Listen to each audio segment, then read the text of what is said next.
আমন্ত্রণ জানাচ্ছি আপডেট সংবাদে। শুরুতেই জানিয়ে দিব গুরুত্বপূর্ণ শিরোনাম, এরপরেই থাকবে বিস্তারিত। পুরোদমে ইরান, ইসরায়েল এবং ফিলিস্তিনিদের মাঝে নতুন করে যুদ্ধ শুরু হয়েছে। আর এরই মাঝে আমাদের হাতে এসেছে যুদ্ধের সর্বশেষ গুরুত্বপূর্ণ তাজা আপডেট সংবাদ। প্রথমেই জানাবো, বিমান হামলার আগে ইরানে গোপন অভিযান পরিচালনা করেছিল মোসাদ। ইরানের শতাধিক সামরিক ও পারমাণবিক স্থাপনা লক্ষ্য করে চালানো ইসরায়েলের হামলায় নিহত হয়েছে ইরানের 2 শীর্ষ সামরিক কর্মকর্তা এবং 6 জন পরমাণু বিজ্ঞানী। এরপর জানাবো, ইরানের কোনো পারমাণবিক স্থাপনায় হামলার প্রভাব পড়েনি বলছে আইএইএ। জাতিসংঘের আন্তর্জাতিক আণবিক শক্তি সংস্থা জানিয়েছে তারা ইরানি কর্মকর্তাদের সঙ্গে যোগাযোগের মাধ্যমে নিশ্চিত করেছে ইসরায়েলের হামলায় ইস্পাহান শহরের পারমাণবিক স্থাপনায় কোনো ক্ষতি হয়নি। এদিকে ইসরায়েলের উপর আক্রমণ হলে রক্ষা করবে যুক্তরাষ্ট্র বলছে ট্রাম্প। আজ ইরানের বিভিন্ন পারমাণবিক ও সামরিক স্থাপনায় হামলা করে নজিরবিহীন হামলা চালিয়েছে ইসরায়েল। এই হামলায় যুক্তরাষ্ট্রের সংশ্লিষ্টতা নেই বলে ওয়াশিংটনের পক্ষ থেকে দাবি করা হলেও ইসরায়েলে পাল্টা আক্রমণ হলে যুক্তরাষ্ট্র রক্ষা করবে ইসরায়েলকে বলে নিশ্চিত করেছে মার্কিন প্রেসিডেন্ট ডোনাল্ড ট্রাম্প। এবারে জানাবো, ইরান থেকে ছোড়া ড্রোন প্রতিহত করল ইসরায়েল জর্ডান। মধ্যপ্রাচ্যে উত্তেজনা চরমে। ভোরে ইসরায়েলে ইরানের ভেতরে একযোগে বহু পারমাণবিক ও সামরিক স্থাপনায় হামলা চালিয়েছে। জবাবে ইরান ড্রোন ও ক্ষেপণাস্ত্র ছুড়ে পাল্টা আঘাত হানার চেষ্টা করলেও জর্ডান তার আকাশ সীমায় এসব হামলা প্রতিহত করে বলে জানিয়েছে আল জাজিরা। এবং সর্বশেষ জানাবো, ডক্টর ইউনূসের সঙ্গে বৈঠক শেষে হাসি মুখে হোটেল ছাড়লেন তারেক। লন্ডনে প্রধান উপদেষ্টা অধ্যাপক ডক্টর মোহাম্মদ ইউনূসের সঙ্গে বিএনপির ভারপ্রাপ্ত চেয়ারম্যান তারেকের বৈঠক শেষ হয়েছে বাংলাদেশের সময় আজ বিকালে। বৈঠকটি শেষ হয় দুপুর 2টা থেকে। এই বৈঠক শুরু হয়েছিল। প্রিয় দর্শক, এতক্ষণ শুনছিলেন সংবাদ শিরোনাম, এবারে বিস্তারিত। তবে তার আগে বন্ধুরা, অনুরোধ থাকবে এই সংবাদটিতে একটি লাইক দিন।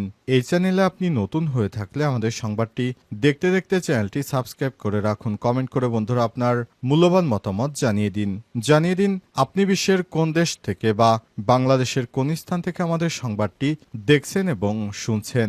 এবারে বিস্তারিত।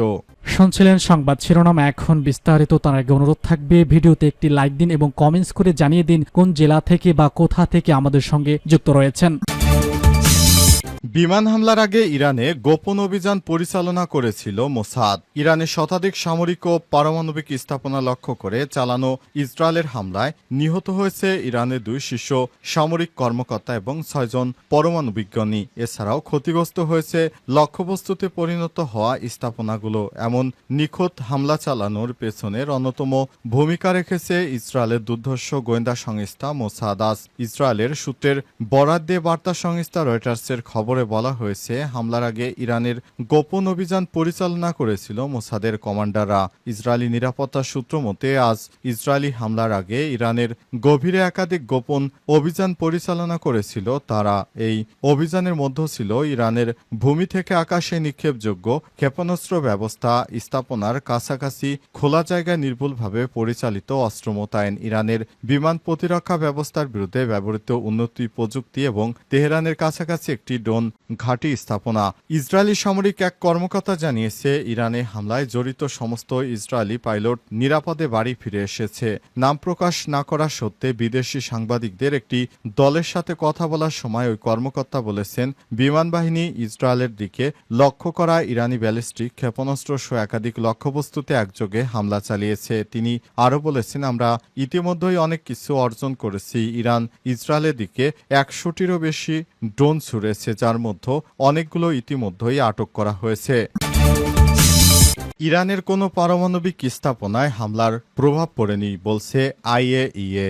জাতিসংঘের আন্তর্জাতিক আণবিক শক্তি সংস্থা জানিয়েছে তারা ইরানি কর্মকর্তাদের সঙ্গে যোগাযোগের মাধ্যমে নিশ্চিত হয়েছে ইসরায়েলের হামলায় ইস্পাহান শহরের পারমাণবিক স্থাপনা ক্ষতিগ্রস্ত হয়নি। সংস্থাটি আরও জানিয়েছে, ফোর্দাতে অবস্থিত একটি পরমাণু জ্বালানি সমৃদ্ধকরণ প্ল্যান্টও এখন পর্যন্ত অক্ষত রয়েছে। প্রতিবেদন অনুযায়ী ইসরায়েলি যুদ্ধবিমান আজ ভোরে হামলায় নাতানজ শহরে পারমাণবিক স্থাপনায় বোমা বর্ষণ করলেও আইএইএ বলছে বর্তমানে ওই স্থানে তেজস্ক্রিয় বিকিরণ মাত্রার কোনো বৃদ্ধি হয়নি। সংস্থাটি নিশ্চিত করেছে বুশেহর এর একটি পারমাণবিক কেন্দ্র হামলায় ক্ষতিগ্রস্ত হয়নি। তবে এসব পারমাণবিক স্থাপনা ক্ষতিগ্রস্ত না হলেও ইসরায়েলের সামরিক হামলায় তেহরানের 6 পরমাণু বিজ্ঞানী নিহত হয়েছে বলে জানিয়েছে দেশটির গণমাধ্যম তাসনিম নিউজ। নিহত ইসরায়েলি পরমাণু বিজ্ঞানীদের মধ্যে রয়েছে আবদুল্লাহ হামিদ, মিনেসুর আহমেদ রেজা, জুলফিকার সৈয়দ, আমির হোসেন মাতলাবিজ দে, মোহাম্মদ মেহেদি হাসান এবং ফেরদৌস আব্বাসী। এর মধ্যে নিহত পরমাণু বিজ্ঞানীদের মধ্যে তেহরানের শহীদ বেহেস্তি বিশ্ববিদ্যালয়ের পারমাণবিক প্রকৌশল অনুষদের সদস্য ছিলেন। এছাড়াও তিনি ইরানের পারমাণবিক শক্তি সংস্থার উপপ্রধান হিসেবে দায়িত্ব পালন করছিলেন। এছাড়াও ইসরায়েলের এই ভয়াবহ বিমান হামলায় ইরানের সশস্ত্র বাহিনীর প্রধান Major General Mohammad Hossein Bagheri, Islamic Revolutionary Guard Corps commander Major General Hossein Salami এবং ইরানের খাতাম আল আম্বিয়া কেন্দ্রীয় সদর দপ্তরের commander Major General Gholam Ali Rashid নিহত হয়েছে। এমন পরিস্থিতিতে ইসলামী বিপ্লবের নেতা আয়তুল্লাহ আলী খামেনি ইহুদিবাদী সরকারকে কঠোর পরিণতি ভোগ করার হুঁশিয়ারি দিয়েছেন। তিনি বলেছেন, এই অপরাধের জন্য ইহুদিবাদী সরকার নিজেদের একটি তিক্ত ও বেদনাদায়ক পরিণতি ডেকে এনেছে, যা তারা অবশ্যই দেখতে পাবে। ইসরায়েলের উপর আক্রমণ হলে রক্ষা করবে যুক্তরাষ্ট্র, বললেন ট্রাম্প। আজ ইরানের বিভিন্ন পারমাণবিক ও সামরিক স্থাপনা লক্ষ্য করে নজিরবিহীন হামলা চালিয়েছে ইসরায়েল। এই হামলায় যুক্তরাষ্ট্রের সংশ্লিষ্টতা নেই বলে ওয়াশিংটনের পক্ষ থেকে দাবি করা হলেও ইসরায়েলে পাল্টা আক্রমণ হলে যুক্তরাষ্ট্র রক্ষা করবে বলে নিশ্চিত করেছেন মার্কিন প্রেসিডেন্ট ডোনাল্ড ট্রাম্প। আজ ফক্স নিউজকে দেয়া সাক্ষাৎকারে ট্রাম্প বলেছেন, যদি ইসরায়েলের উপর আক্রমণ করা হয় তাহলে আমেরিকা তা রক্ষা করবে। আমরা জানি না এর শেষ কিভাবে হবে, কিন্তু পারমাণবিক শক্তিধর ইরান ইসরায়েল এবং আমেরিকার জন্য এক গভীর হুমকি হবে। আবার ইরানকে আলোচনার আহ্বান জানিয়ে যুক্তরাষ্ট্রের প্রেসিডেন্ট বলেছেন, ইরানের পারমাণবিক বোমা থাকতে পারে না। ইরান আলোচনার টেবিলে ফিরে আসবে বলে আশা করছে যুক্তরাষ্ট্র। এদিকে মার্কিন পররাষ্ট্রমন্ত্রী মার্ক রুবিও এক বিবৃতিতে বলেছে, আজ রাতে ইসরায়েল ইরানের বিরুদ্ধে একতরফা পদক্ষেপ নিয়েছে। আমরা ইরানের বিরুদ্ধে হামলায় জড়িত নই। এই অঞ্চলে আমেরিকার বাহিনীকে রক্ষা করা আমাদের সর্বোচ্চ অগ্রাধিকার। তিনি আর বলেছেন, প্রেসিডেন্ট ট্রাম্প এবং প্রশাসন আমাদের বাহিনীকে রক্ষা করার জন্য প্রয়োজনীয় সকল পদক্ষেপ নিয়েছে এবং আমাদের আঞ্চলিক অংশীদারদের সাথে ঘনিষ্ঠ যোগাযোগ বজায় রেখেছে। আমি স্পষ্ট করে বলতে চাই, ইরানের মার্কিন স্বার্থ এবং কর্মীদের লক্ষ্যবস্তু করা উচিত নয়। ডক্টর মোহাম্মদ ইউনূসের সঙ্গে বৈঠক শেষে হাসিমুখে হোটেল ছাড়লেন তারেক রহমান।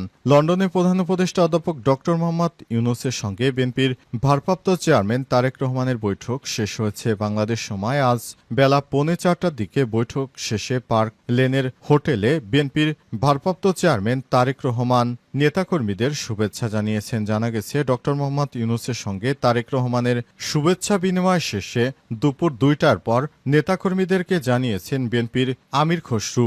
জানা গেছে, ডক্টর মোহাম্মদ ইউনূসের সঙ্গে তারেক রহমানের বৈঠক প্রসঙ্গে বিএনপি নেতাকর্মীদের আমির খসরু বিস্তারিত বিষয় বর্ণনা করেছেন। এর আগে প্রধান উপদেষ্টার প্রেস সচিব শফিকুল আলম লন্ডনে স্থানীয় সাংবাদিকদের বলেছেন, বৈঠকের কোনো ফরম্যাট নেই। তারেক রহমানের নেতৃত্বে যেহেতু বাংলাদেশের বৃহৎ রাজনৈতিক দল বিএনপি পরিচালিত হয়, সেহেতু প্রধান উপদেষ্টার সঙ্গে মিটিং হবে। ডক্টর মোহাম্মদ ইউনূস ও তারেকের মধ্যকার বৈঠকে বাংলাদেশের বর্তমান রাজনৈতিক পরিস্থিতি, নির্বাচনের দিনক্ষণ, সংস্কার এবং জুলাই চার্টার সহ নানা বিষয়ে আলোচনা হওয়ার সম্ভাবনা রয়েছে। এর আগে লন্ডনে বৈঠকের জন্য অন্তর্বর্তীকালীন সরকারের প্রধান উপদেষ্টা অধ্যাপক ডক্টর মোহাম্মদ ইউনূসের পক্ষ থেকে তারেক রহমানকে আমন্ত্রণ জানানো হয়েছে। এরপরই এই ফলপ্রসূ বৈঠক হয়েছে। বৈঠকের পর বিএনপির এক শ্রেণীর করকরা মার্কা নেতা, তাদের মুখ আপাতত বন্ধ হয়েছে বলে জানা গেছে।